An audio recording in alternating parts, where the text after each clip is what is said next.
Just imagine, right, that tomorrow, well, this weekend, this Friday is your last paycheck that you'll ever receive. Every Friday after that, there's no more. Every other Friday after that, there's no more. There's no more direct deposits hitting the account. What do you do in that moment? That's the reality for so many people that are retiring with the DRP. The end of September. That's the reality. You're receiving your last paycheck, and at some point, that's going to be everybody on this call. But for lots of you on this call, the DRP is happening. September 30th is here. There's no more every 2 weeks paycheck. You get a once a month paycheck, but there's no more every 2 weeks. And it's nowhere near what you were getting paid before. Like, what do you do now? What do you do? How confident are you that you'll be able to maintain the lifestyle that you've already created? Here's the thing. Without a plan, it could probably be difficult, right? But as federal employees, the thing that you have over everybody is the fact that you still have a pension. You have a pension, you have Social Security, you also have your TSP. So for you, it's better than most. It might not be the lifestyle that you remember, but you're still better than most. But when you have a plan, you can actually, in a lot of cases, be a lot better off. And so today, what I want to talk about is not necessarily just the money. We talk about money all the time. We talk about how to save money in taxes. We talk about how to grow past inflation. We talk about how to have a proper income plan. We talk about how to build the financial. We talk about this stuff ad nauseum on this call. But today, one of the things I'm realizing, because again, I've been talking to a lot of people over the last couple of days and weeks, and then our team, we meet and we talk about this stuff, is a lot of people are lacking purpose and what to do next. So today, I want to talk about beyond the paycheck. And so I've been doing this now 17 years.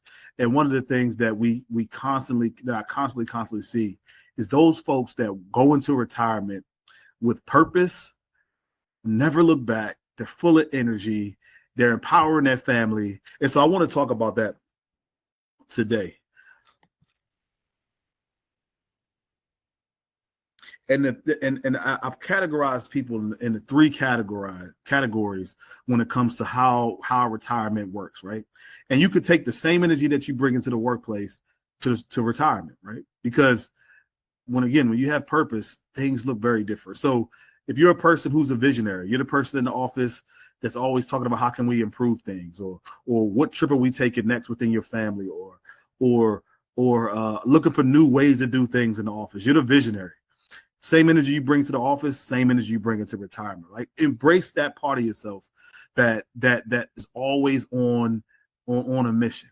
Right? The next person, you might be a person that's a builder. Right? You might not can see past tomorrow, but one thing is you're going to make today amazing, right? You're the builder. You're the person, you're in the details. You're the person that looks at the spreadsheet and you want to make sure everything is right because you're just really anal about the details. My wife is like that, super detail oriented person, right?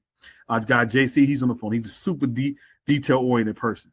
The next person, you're the nurturer. You're the mentor of the office. You're the person that, when new people come in, they introduce you to you're the person that everybody gets introduced to. You're the person to make sure everybody's set up well.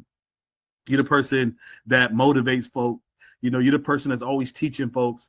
And so if you're any one of these three, embrace that role even in retirement. One of the things that I talk about all the time is I love to talk about the families who, when they retire, they bring the same energy they had at work into their family. I often talk about a family who I could tell you the story. It was a husband and a wife. They live in Arlington, Virginia. I was meeting with them. They were 50. He was 55. She was 57. And he worked for the Department of Education. She worked for the State Department. And they were nervous about retirement. But he's like, well, I've been working in the government now for 32 years. And I'm ready to go. Right. He was a numbers person. He was a builder. Right. He was like, I'm ready to go. I'm done. His wife she was nervous. She was more like the mentor type. She was the nurturer, loved to have a good time. And she was like, I'm nervous. He's saying we should go. I'm telling him no. And so I'm the type of person let's look at the numbers. We have Retirement Analyzer as a system. We went through the Retirement Analyzer report. And as we went through the report, it was close. It was a close call for them, to be honest with you. They could do it, but it was still close. And so one of the things as we were towards the end of the call, he said, but Will, just remember, I invested in my daughter's business a couple years ago, and she's paying us a dividend check of $4,000 a month based on the investment that they put into the business. It wasn't much money, but the daughter grew the business. And so once we put that $4,000 a month dividend check in that the daughter was making, was sending her parents, it just took their income plan through the roof. And so why do I bring it up to you today? Is because that company now, and they have preschools all over DC. They have 3 in DC, one in Virginia, and I am one in Potomac, and they now have 120 employees, right? Again, both parents, federal employees, believed in their daughter, invested in their daughter. Now they're all over the country living a good life because the dad had purpose beyond retirement. He invested in his daughter beyond retirement. The reason why I'm bringing this up again today is because you all have an opportunity to not just retire, but thrive in retirement. The thing that made me start Fed Legacy was this right here. When I graduated from college, a mentor of mine showed me this report. It's the racial wealth gap in America. And, my community was dead last on this report at the time. And it was a big gap.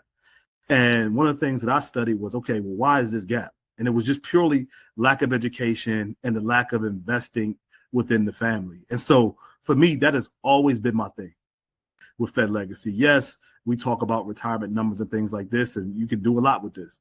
But the real ROI is when you take what you've amassed as a federal employee and then take on, and I'm not just saying the money, but also take on the visionary in you as you were working in the government, the person that was systems oriented, the person who was a mentor in the government, the person who just might have been the person that sat in the cubicle quiet and just got stuff done. You were the person that everybody could rely on. Taking those same traits and aspects and just reinvesting that in your community and then within your family makes a huge difference. And so, this is one example of a family. Another guy, he's retired. He just retired. And, he about 7 years ago, he started putting money into his Roth TSP, started putting a ton of money into his Roth TSP. We had a session, and every year he was increasing the money into his Roth TSP, And just this past year, as he was retiring, he retired in June.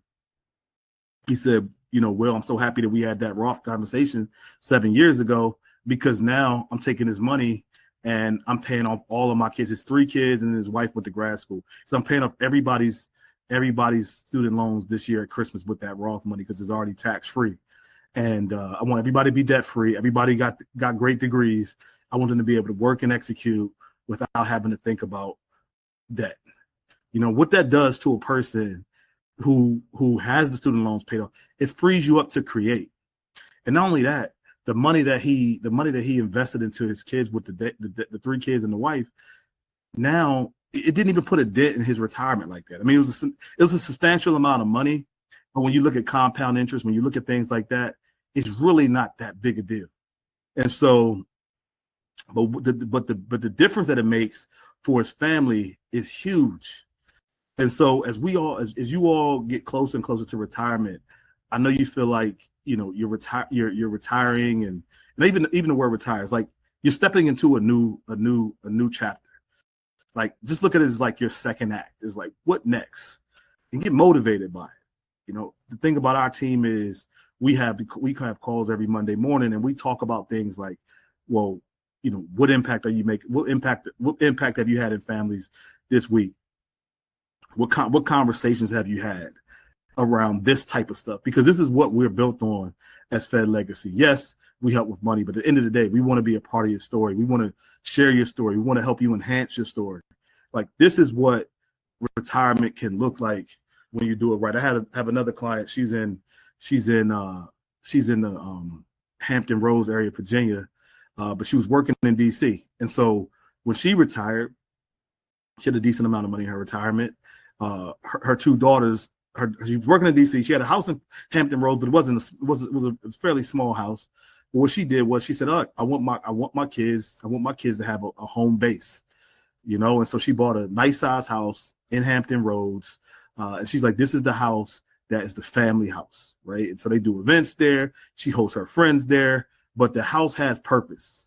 And outside of that, like she's showing the family the example of like intentional investments into the family, right? And those are conversations that her and I had for years. I mean, if you look at my text messages, there's a whole bunch of pictures of the furniture she's buying, like, you know, I told him, like, you have enough money, you don't have to go cheap on the furniture. You want real high quality, invest in yourself. You worked, you know, 30 something years in the government, making that commute every weekend back and forth and stuff like that, making a sacrifice for your family. You deserve to live well, and then to also show the example of what's possible with your family. Another lady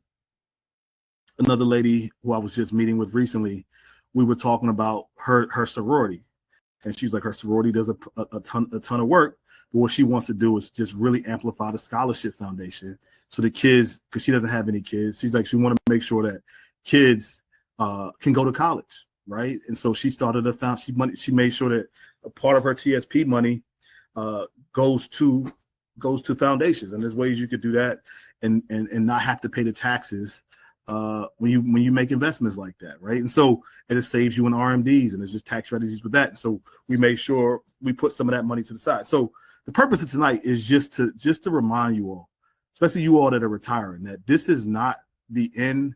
It's not a time that you have to be, you know, afraid. This is an opportunity to live with purpose, to think about what you want to do next, to think about the impact you want to make, because at the end of the day, whatever you have stored up inside of you that you've been wanting to give to the community, to the world, it's your opportunity. It's your opportunity to truly invest in yourself and in the community around you to make the community a better place. Because at the end of the day, what else are you going to do? You know, like, what else are you going to do? Like, you can't, you know, you want to continue to, you don't want to continue to thrive. You want to continue to be active, right? And we need you, if we're being quite honest. One of the reasons why I've talked about this a number of times is I served on the board of the Maryland Black Chamber of Commerce. I helped start it. And then it was just time for me to go, because it was time for new leadership, and I wanted to really invest in my family and my company, and that took up a lot of time. But the reason why I helped start the Maryland Black Chamber of Commerce was because you got to have entrepreneurs in your community for your community to thrive. And so we took a lot of time helping people bring their ideas to life, helping people connect their ideas to government contracts, helping them connect to other bigger businesses in the state, and mandating that those people were able to connect with those businesses to be able to bring their gifts to the world and do amazing things. And so that's a big part of why I started Fed Legacy, because we have to, as a community, take what we have, reinvest it, so that we can make in each other, so that we can make our community better. And if we don't do it, we're in trouble. I mean, if you just look at the world around you right now, we don't really have a choice. You know, as federal employees, we, you know, especially in the DC area, we thrived off the federal government for a lot of years. That seems like it's coming to an end. It might not, but it seems like it. And if it doesn't, if it is, it's okay. The people we got to rely on is us. Speaking about the family I talked about earlier, that dream between a dad, a mom, and their daughter, they have 120 employees in the DMV. 120 employees. People have jobs because they put and it wasn't a lot of money. They put their money together, and the vision behind their daughter, who had an education degree, and put that behind her, believed in her, and not only was they able to retire at 55 and 57, but they were also able to employ 120 people who have jobs because of that one dream. And not only that, they're also kids getting preschool kids getting a special education that's tailored to them because of this one dream. And so how many other dreams are out there that can be built? And so this is the reason why, you know, when it comes to taxes and things like that, the reason why I talk about taxes so much is because at the end of the day, you know, either you're going to put that money to use within your family, or the IRS is going to be a huge beneficiary, because that's what it is. I mean, the way, if you don't start doing Roth conversions, if you don't start putting more money into your Roth account, the IRS is coming for that money. And so you want to start having a tax strategy that makes sense, so that the money that you have gets put to use in the future for yourself. Otherwise, you know, a lot of that money is going to go to the IRS. And so one of the things that we talk a lot about at Fed Legacy, how we operate behind the scenes, is we want to help you build your legacy framework. That comes from, securing a solid foundation. That's money that you have set aside that no matter what happens in the market, that money's safe. You have your long-term care strategy wrapped up in that. The things that are threats to your retirement, we have that set aside.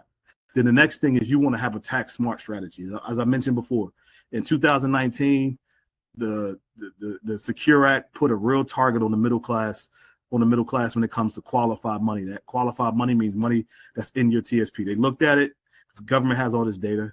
It's all right. There's this much $1 trillion sitting in qualified accounts that hasn't been taxed yet. We can set the rules for that. Let's figure out a way to get more of that into our pockets. Unless when they put the 10-year rule in place where once you pass, your kids has 10 years to get that money. And so what does it do? It puts them in a higher tax bracket as they're receiving the money. And so their income is taxed higher and the money they receive is taxed higher, which is the benefit. Who's the beneficiary of that? The IRS, right? And so you have to have strategies in place to combat that. And that's that Go Smart strategy. And then the last piece, which is a piece that most people miss, is that let's design your story, right? This is something that if any of you on the phone have ever talked to me, I could talk to you for a long time about this stuff because I just love the conversation because I know how much of a difference it makes in your life once you have that mission in retirement. Like I got a client now. This lady, when I met her, it's had to be like 2010. She was living in a basement in Burtonsville, Maryland, working at the VA, doing pretty decent, but just went through a tough divorce, all type of stuff, military shit, military PTSD, all type of just in a rough spot in life, just real negative. And I was just starting out, and so I just, we just had conversations and stuff. And over the years, we've worked well together as far as me helping her with her stuff. And now, man, this lady is doing her thing. I mean, she bought a property in LA. She has a house now in Houston. I mean, she's public speaking all over the country, and she's just thriving.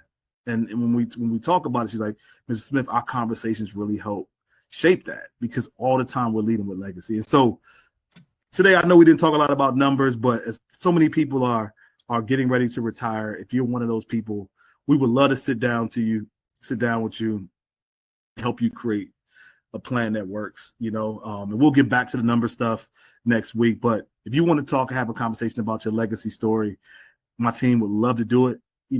Just type plan in the chat. We'll make sure we do it. And then go to fedlegacycall.com.